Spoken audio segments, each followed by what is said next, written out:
আমি মাহমুদ হোসেন চৌধুরী সুমন, নরসিংদী সরকারি কলেজের সাবেক নির্বাচিত ছাত্র সংসদের এজিএস এবং সাবেক জেলা ছাত্রদলের ফার্স্ট সেক্রেটারি, সাবেক নরসিংদী শহর যুবদলের আহ্বায়ক, বর্তমান জেলা বিএনপির সদস্য।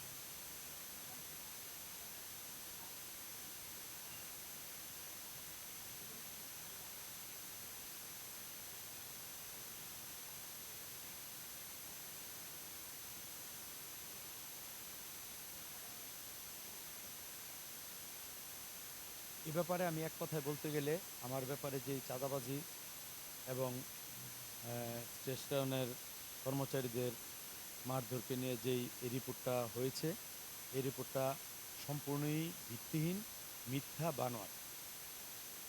আমি বলতে চাই যে নরসিংদী রেলওয়ে স্টেশন আমার বাড়ির পাশে অবস্থিত এবং আমাদের বাপদাদার সম্পত্তির উপরেই নরসিংদীর রেলওয়ে স্টেশন অবস্থিত।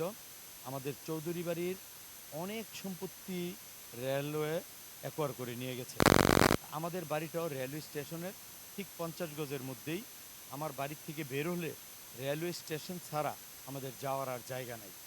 তা আমরা প্রতিনিয়তই রেল স্টেশনে থাকি, রেল স্টেশনের পাশে থাকি। রেল স্টেশনের কর্মচারী কর্মকর্তাদের বৃন্দর সাথে আমাদের পারিবারিকভাবে খুব ভালো সম্পর্ক এবং আমরা ওদের বিপদে আপদে স্থানীয় লোক হিসেবে সকল সময়ই আমরা সহযোগিতার হাত বাড়িয়ে দিই।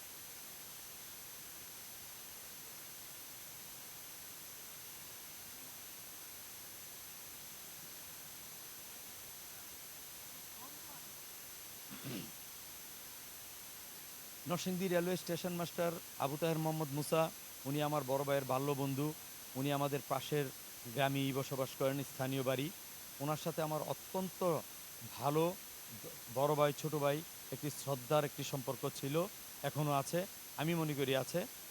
উনি বিষয়টা ভুল বুঝে এই জিনিসটা এত বড় করেছে।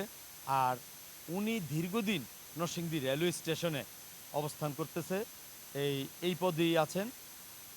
15 বছর নরসিংদী রেলওয়ে স্টেশনে উনি আছেন।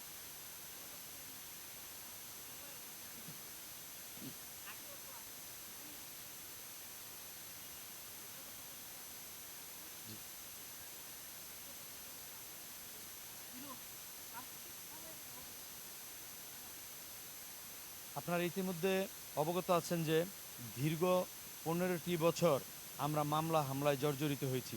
দীর্ঘ 15টি বছর এই এলাকায় আমরা বসবাস করেছি। দীর্ঘ 15টি বছরের ভিতরে আমার নামে 37টা মামলা, 16বার জেল এবং বহুবার আমি রিমান্ড খেটেছি এবং আমি জেলে হার্ট অ্যাটাক করেছি। আমি আমি একটি রিংও পরিয়েছি।